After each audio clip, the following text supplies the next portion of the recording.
Can the Vancouver Canucks win with Oliver Ekman-Larsson and Tyler Myers on the team next season?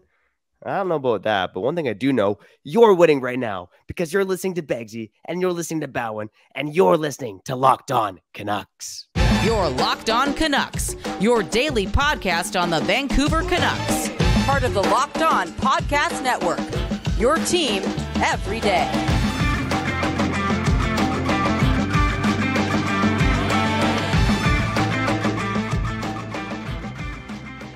Hello, and thanks for hitting the play button on today's episode of Locked On Canucks. My name is Trevor Beggs, Canucks writer and credentialed media member for Daily Hive Vancouver. And before we dive into the show, we want to thank you for listening to Locked On Canucks, your team every day. Make sure you subscribe or follow for free on YouTube or wherever you listen to podcasts. On today's show, a couple more player reviews to get to, okay? It's Oliver Ekman-Larsson and Tyler Myers. Gee, I wonder what grade we're going to give those guys. We're also going to touch on a couple of pieces of Canucks news in Trevor's notes presented by Kyle. But first and foremost, that guy I just talked about, Kyle Bowen, he's here. Kyle, how you doing, buddy? I'm doing all right. I was doing better 2 minutes ago before I signed up to do this, and let's talk more about OEL and Tyler Myers, but this time around, them possibly being on this team. We're talking about this today on this Monday, which could possibly be the greatest Monday of all time in Canucks history, okay? And if that's the case, you'll see us in a couple hours, okay? For real. Trevor Beggs, exactly. Kyle Bowen, Locked On Canucks, your team every day, Monday to Friday. Hey, maybe sometimes on the weekends too, right? You never know. Things might get fun here. Speaking of which, the comments, the best part of the program, because the people matter. We'll get to that at the end of the show because we do save the best for last. Look, OEL, Tyler Myers, one of them's got to go. They cannot bring both back going into next season. It's not good for the room. I think it's, you know how like league-wide, everyone knows that they were the worst pairing in the NHL. You know who else knows? The dressing room. I don't think you can bring back that deep pairing. It's not good for the culture. But I know you want to talk about it. You know, let's theoretically say Aquilini's like, no, we're not buying this guy out. And they can't trade Myers, then boom, bam. Boom, bam. Your third pairing is $13 million of Tyler Myers and OEL. And yeah, can they do it with them? Talk about it, Beggsy. Break it down for me. Or worse, one of them plays in the top four. That's the absolute worst case scenario. And I think the guy I'm talking about is Oliver Ekman-Larsson. I'm going to say it right now. If Oliver Ekman-Larsson is playing in the top four next season alongside presumably Phil Hronek, the Canucks are not going anywhere. Okay? It's that guy, he's making way too much money. And I know he had some injury issues last year, but we've seen now for really the last 4 seasons, okay? Like, I think his first year in Vancouver, he performed okay, but that seems like more of an anomaly than what's to come for Oliver Ekman-Larsson. Look, the foot speed is a major issue. The decision-making on defense is a major issue. And the reason Oliver Ekman-Larsson was such a highly touted player early in his career is because he was scoring 15, 20 goals a season. He ain't doing that for the Vancouver Canucks. So, I made this prediction once that the Canucks were never going to make the playoffs with Brandon Sutter and Erica Branson on the roster. And I was wrong because they made the playoffs with Brandon Sutter on the roster. But I might go and say it right now. The Canucks are not making the playoffs with both Ekman-Larsson and Myers on the roster next season. And I think the player review part of this is going to be pretty short because they both sucked last season. They both sucked. Yeah. We could talk more about it, but who wants to hear that? They both sucked last season. And they're making way too much money to be playing meaningful roles in this team. Yeah, for a team that plays in Canada, for a team that cares about what's going on with the hockey team. Now, we don't need this. And we don't need this coming back at all. Yo, man, the grade is easy. F+. And, you know, I'll take some accountability. I was going to go F-. Here's the thing, Trevor, okay? Getting older. We said it so many times recently, right? Because May is here, which means it's done for me, man. I'm turning 30 pretty soon, and it's done for me. So I think a way I can combat that is, you know, try to be more grateful, and at the same time, try to be more accountable. Try to live with more honesty. And if I'm saying OEL and Myers get an F and F+, you're saying F-. I gotta say something bad about myself, okay? For real. In high school, I failed French. 9. Maybe like 20%, did not show up to any classes. On the other hand, I did fail Math 11 as well. I took it again, don't get me wrong, but I failed Math 11 the first time around, and that was that was just due to stupidity. You know, it happens.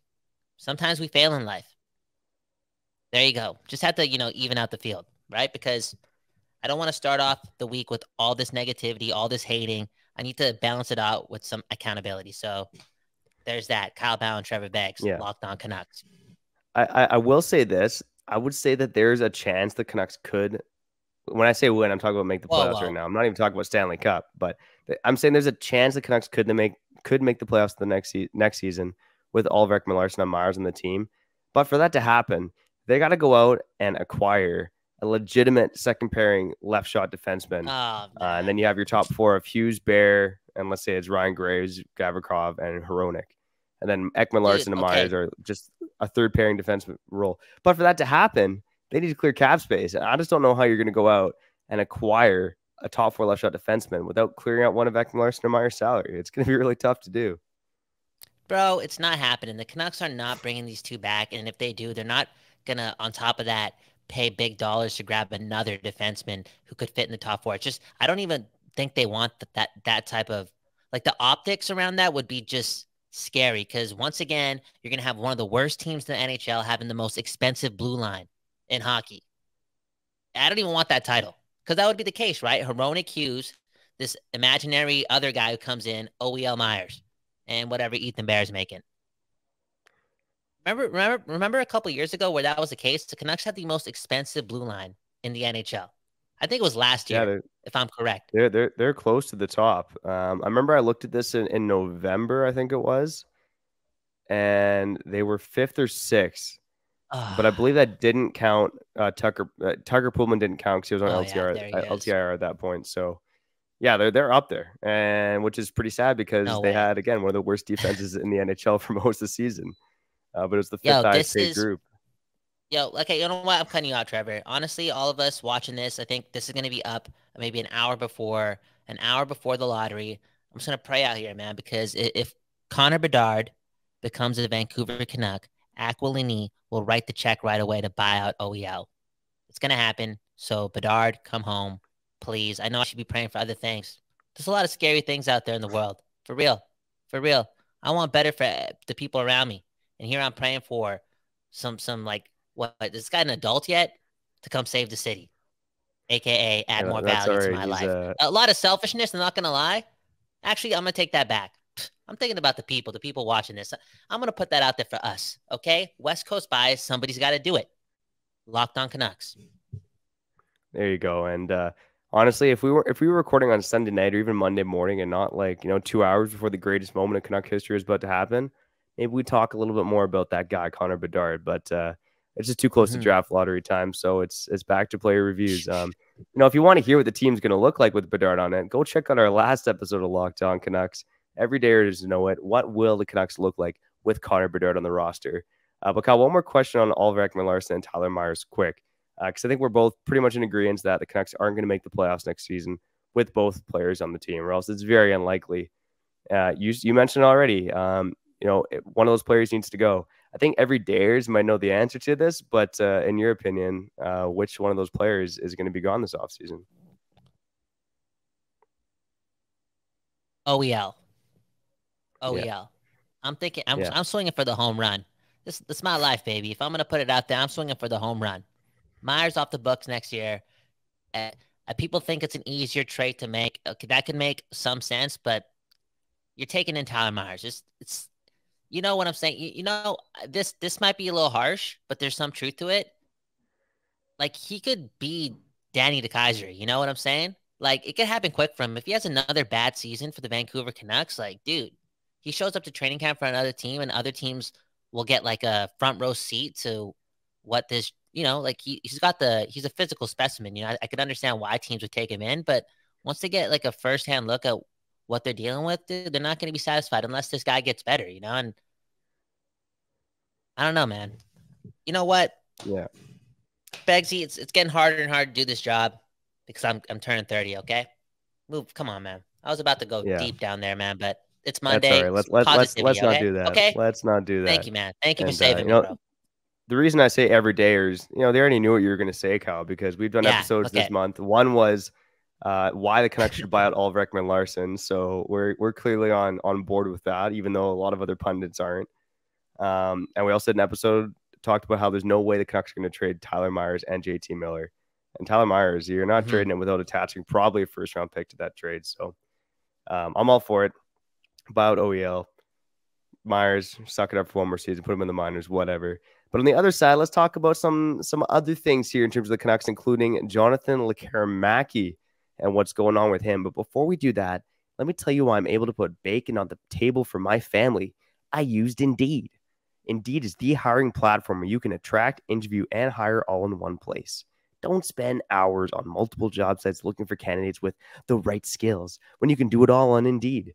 Find top talent with Indeed's suite of powerful hiring tools like matching assessments and virtual interviews. Now, Kyle, one thing I love about Indeed is I can relate to them. My wife calls me the Flash. I don't really want to talk about why, but I feel like I can at least relate to Indeed there because Indeed has instant match. Doing it just like the Flash, baby. Candidates you would invite to apply through Instant Match are 3 times more likely to apply to your job than candidates who only see it in search, according to U.S. data. With Indeed matching as soon as you sponsor a post, you get a short list of quality candidates whose resumes on Indeed match your job description. Boom!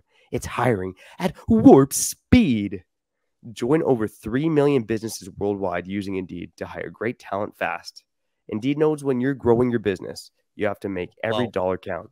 That's why with Indeed, you only pay for quality applications that match your must-have job requirements. So visit Indeed.com/lockedon to start hiring now.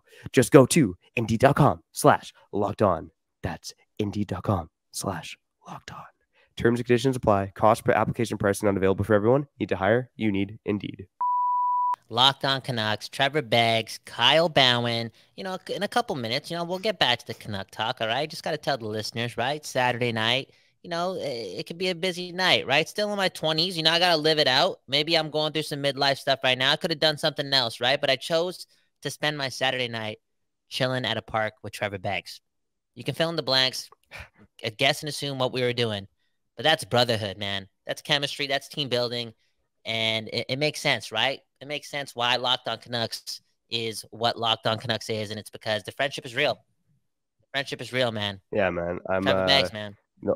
I'm glad you made that sacrifice. You had a lot of running around to do that night, and there I was just sitting at a park waiting for you. And I hadn't slept great in a couple of nights, man. So sorry if I was a little bit, a little bit less chatty than I am here on the podcast. But it was good to see your face in person, buddy. Yeah, and it was good to see once again how loyal you are. And there you are on a Saturday night. Again, not spending time with your family, but spending time with somebody that you've known longer than your daughter. And that's the way it should be, okay? Loyalty first. Loyalty matters. Locked On Canucks, Kyle Bowen, Trevor Beggs. We're getting to it, right? Trevor's notes. He does most of the work on the program. Let's get right to it.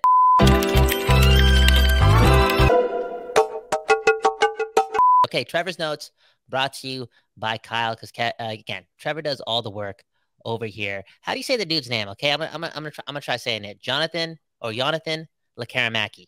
Did I say it right? The last name was perfect. I have no idea if it's Jonathan or Jonathan. I've only heard Jonathan, so. Dude, I hope it's Jonathan. I hope it's Jonathan, man. Because that's cool. Yeah. That's cool. That's Anywho, very European thing. This dude signs his entry-level deal. Gonna be a pro. North America, he's coming. What are your expectations, man?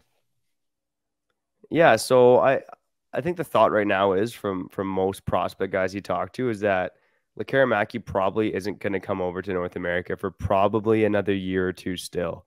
So he's still probably 3 to 4 years away from the NHL. That being said, I think it's just important for him to have a full season where he's dominating and playing like he did in the playoffs this year because, a lot happened last year with, the World Juniors, mono, injuries. I think he had a concussion in there. It just was a hard season for Jonathan Lekkerimaki. And in one recent interview, he talked about how he was thinking too much out there. And I think we've heard this from Elias Pettersson at points too, and he was struggling in 2021-22. But Lekkerimaki said he was thinking too much instead of just going out and playing and going with the flow. And he said when it came to the playoffs this year, he was going with the flow a bit more and just playing and not thinking. And I think that's important for him to realize. I think, it's like everything in life, you got to go through some growing pains sometimes, no matter if it's with your job and your relationship, whatever. Like, life isn't linear. We all got to go through some ups and downs, and I hope he's kind of learned something from the ups and downs of this year, and that he can bring it forward to being a successful hockey player. I think with Lekkerimäki next year, again, look for him to play for a team in the SHL. So his Allsvenskan team didn't get promotion despite his heroic playoff performance. So I think right now it sounds like he's trying to play or sign with an SHL team for next year. So let's just see him tear up the SHL, man. I thought there would be a small chance that he would come over, and you've seen what's happened with the Abbotsford Canucks. They seem to know what they are doing. It also seems to me that Henrik and Daniel are a big part of what's going on there as well. You get what I'm saying? And I think that I just put the connection in my head that, maybe they just want to bring him over. I think obviously Klimovic's situation was a lot different because he was playing in Belarus and the leagues are not as established there. And the professional leagues, for that matter, again, probably don't do best for development, and bringing him over when he's 18 and doing his thing was actually what's best for him. Where in this case, you're arguing that what's best for him is probably playing in the league up in Sweden and just having a full season where he's fluid, natural, and being a first-round pick. Because again, if we just been following Faber for the whole year, it was a dark year. But Beggsy, it's how you finish, right? It's how you finish. It's how you finish, yeah. And he finished strong. Is there like a 0% chance he's part of the Abbotsford Canucks next season? 0%. I would say pretty close to zero. So I have a quote in front of me when he was asked about like making the leap to Vancouver and whether or not he's going to play in Sweden next year or not, or how long he's going to play in Sweden. So he said, in terms of playing in Sweden, he said maybe 2 years, maybe one. I don't know. I have to get bigger and better and faster with my first 3 steps. So we will see. Probably at least 1 more year in Sweden. So color me pretty shocked if he comes over for this fall. It sounds like and again, we got a Swedish general manager in charge in Alvin. Yeah, he knows what it's like to develop in Sweden and what that path looks like. So, and I think again, for most people who watched Lekkerimäki this year, he was kind of a perimeter player. You talk about being a perimeter player in the SHL. Like this guy, I think will get eaten alive in the AHL. Like that's still a tough league at the end of the day. So. I think at least another year in Sweden is probably what's best for him. Yeah, I hear you as well. And could there be a thing where he has a good season next year, and when his season's over, he makes the leap over at the end of the season? Who knows? We'll have to wait and see. Speaking of waiting and seeing, I think I've lost your notes, bro. Oh, never mind. I found it again. Abbotsford Canucks, they get eliminated. Are you hurt? I'm not. Am I being rude? A little bit, I guess. But again, I'm not. I'm an NHL guy. You know what I'm saying? You know what I'm saying, bro? If I got emotional, like really emotional about the Abbotsford Canucks loss, and I wasn't from Abbotsford at this stage of my life, late 20s, going into my 30s, got a lot of things to do still, man. For real, bro. A lot of things to do. I would want a friend to check up on me, man. For real. Like if I called you on Saturday and said, you know what, Bexy, I can't hang out today. I'm still like, I'm going through it because the Canucks lost yesterday. You'd have to come pick me up and save me.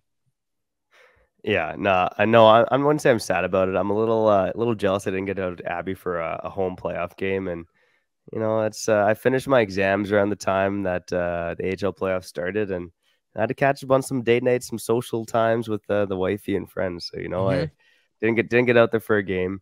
But what? It was, even though they lost the series 3-1, every game was close. Right? I think every game was a 1-goal game, if I'm not mistaken. And even in game 4, I think they gave up a goal with like 5 minutes left of a tie game to the Calgary Wranglers there. So no, I'm disappointed. I'm not gonna say I'm sad about it. Nils Höglander looked great. Rathbone looked great. Maybe one question I'll ask you quickly before we move on to comment corner. Spencer Martin started in, what's that math? 4 of the 6 Abbotsford Canucks playoff games over Arturs Silovs. Who was the team MVP? Did they make the right call there? Silovs, right? He was the guy. Yeah. Silovs. Well, goaltending is such a momentous thing, dude. You know what I'm saying? I wasn't paying close attention to what was happening with the Abbotsford Canucks as far as, game to game goes, just catching the highlights, doing my thing. And maybe Martin was just a better goaltender in that stretch of time. Did they make the right call? They're out. So the easy answer is no. Yeah. Right? No. Now, Beggsy, I want to say this though. Okay, real talk. I'm proud of you, man, because you were such a hockey nut, man. You were just a hockey nut, and there you were. You probably had a chance to cover the Abbotsford Canucks, right, Mister Part-Time Media Member, Daily Hive, do some things for Locked On Canucks too, but you chose your wife and taken on a date.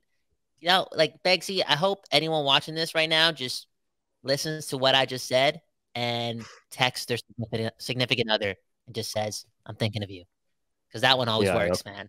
When you need a Quickly quick before one, break, and quickly before break, Mr. Flash over here's got something to say.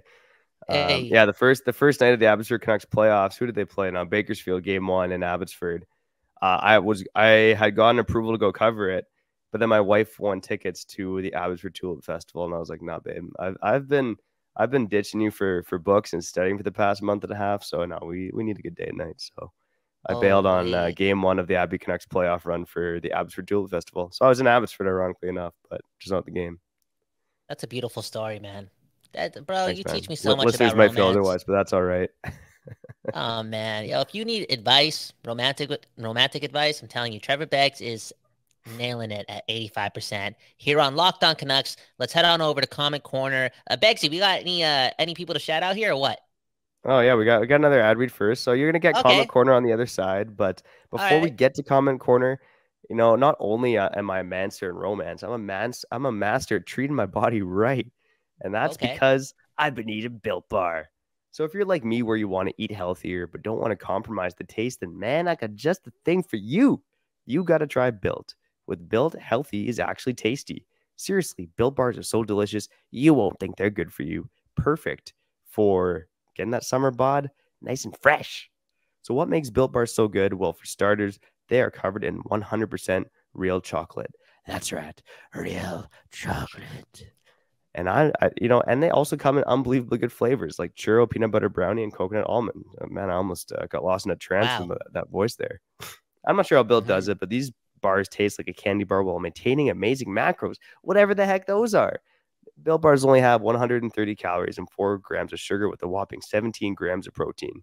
So why are you listening to me talk? You can order your favorite flavor of Built bars today at built.com. There you go, man. Great job. I'm super happy that you're taking care of your family, your relationship, your body, because the world needs more Trevor Bags. Real talk, the world needs it. And you're gonna be around for another 74 years, man. It's good, man. I gotta put that stuff out there, man. I want you to be around. The more you're around, I feel as if the more I'll be around. You'll take care of me. And Begsy, in a couple of days I'll be 30 and things might change, it might be more brittle. Maybe next time you ask me to play frisbee, I'm gonna have to sit that one out because my knees. My knees. So But what if I'm I'm happy you're taking 32? care. Bro, trust me, man. Trust me, man. When bocce ball, bro, we playing lawn bowling. Lawn bowling in White Rock. I know Oh where it man, is. no, I know where the you're arena is. coming to my backyard playing badminton, man. Test those knees out, buddy. Come on. Nah, it's things are different, bro. When you get to where I'm at in life, Begsy, then you'll understand what I'm talking about. Okay, Locked On Canucks, Fair enough. Kyle Bowen, Trevor Beggs, Comment Corner, the best part of the program. Comment number 1 goes to Dustin Jones. Dustin Jones, are you a pitcher in the MLB? Dustin Jones, are you serious? Dustin Jones, we got professional athletes commenting on here. Okay, Kuzi, Petey, and Bedard on the same line makes no sense. That is what we talked about on the previous episode of Locked On Canucks. Go check it out, where we again predicted what the roster would look like if Connor Bedard found his way home. Again, this guy's saying that top line of Kuzi, Petey, and Bedard makes no sense. Is this NHL GM mode style of line constructing, blah, blah, blah? Which one of those 3 will be going in on the forecheck? And I'm like, dude, man. Like, this guy's like, who's going to be retrieving pucks? It's like, dude, the referee's going to be retrieving pucks from the inside of the other team's net. Chill out. This is the same guy who wanted Miller Great to line win the right there. Selke trophy. Same guy, Oh, 100%. This guy wanted JT Miller to win the Selke trophy. yeah. This guy's like, I'll I'd rather give, have 57 points of JT Miller as long as he's 60%, 50% at the dot. It's a good two-way center than having him have 99 points. It's the same guy. It's the same guy. Oh, that's hilarious. I'll give Dustin 1 point. Thanks for commenting and watching, Justin. It does Justin, feel like a it's chill, and it Justin. did I say Justin or Dustin? Anyways, You said- whatever. Thanks for it's all good. commenting. It's all good. It does feel like an NHL 23 GM mode line. I'll fully admit that, but at the end of the day, man, I got a lot. I could go in a lot of different directions here, but with the talent of those two players in the line, I don't think it really matters. And if you watch the games, Petey and Kuzmenko have been doing a lot of puck retrieval themselves. Those guys are always below the goal line. And Bedard's the same way if you watch Bedard play in junior too. So even like think of the Sedins and back in the day, like even though there was like an Alex Burrows on their line and everyone's like, oh yeah, Burrows is that tough guy going to retrieve pucks. No, the Sedins were the corners retrieving pucks while Burrows sat out front of the net to bury the puck after they got it. So some flawed logic there by Dustin, but again, appreciate you commenting, buddy. Yeah, I appreciate the comment. Don't get me wrong. Like us or hate us, it's always go Canucks go. But you made a good point, right? Who's going to forecheck on a stacked top line offensively that Pettersson happens to be a part of? Pettersson's going to do, he's got it, bro. He's the motor. He's the engine. And the people around him will learn from it. I hope. Comment number 2. Yeah, you guys are torturing yourself. This franchise has the worst luck amongst sports. I fully expect 12th overall. So again, this guy's referring to that episode we dropped where we dreamt of Bedard. And there's no point of it apparently to this guy because we're not going to move up the lottery rankings. In fact, we're going to go down, which is one of the most. No, it's not happening. No, the Canucks will draft Connor Bedard. I don't need any of that negativity in my life until the draft lottery is said and done. So go Canucks, go. Enough, man. Connor Bedard, let's get out of here, man. Let's prep. Let's prep for the draft lottery. Let's prep for it, man. I'm gonna do some push-ups. I'm gonna honestly go on my knees and pray. I know, again, because it sounds crazy, right? It sounds so ludicrous. Like, yo, relax, bro. It's just hockey, But it's not just hockey. It's you and I. It's the people and I. So I'm gonna do it for us, right? Yeah. If you ain't doing it for us, you ain't doing it for yourself. Teamwork first, Locked On Canucks. I do want to apologize for all the lag on today's episode. It is what it is. Like I said, man, Begsy's daughter's watching a marathon of Baby Shark, and she's way more important than the Canucks, so it's all good. It's all good. Yeah, what can we do? It happens. It happens. Man. But if you're listening, shout out to the Everydayers first and foremost because you guys are awesome. And if it's your first time listening, welcome and we love you. But wherever you're listening from, whoever you are, just go be nice. Oh, there you go, man. It's that type of connection, man. Baby, put that good karma. You can put that good karma out in the atmosphere. Be nice to one another, and who knows? Maybe it'll pay off. It will pay off, I should say. The Canucks drafting Connor Bedard. But thanks for listening. We'll have some draft lottery recap later this week, along with some more player reviews. Make sure you tune into those episodes. But for now, I'm Begsy. That guy's Bowen, and you've been listening to Locked On Canucks, your team every day. You're Locked On Canucks, your daily podcast on the Vancouver Canucks. Part of the Locked On Podcast Network, your team every day.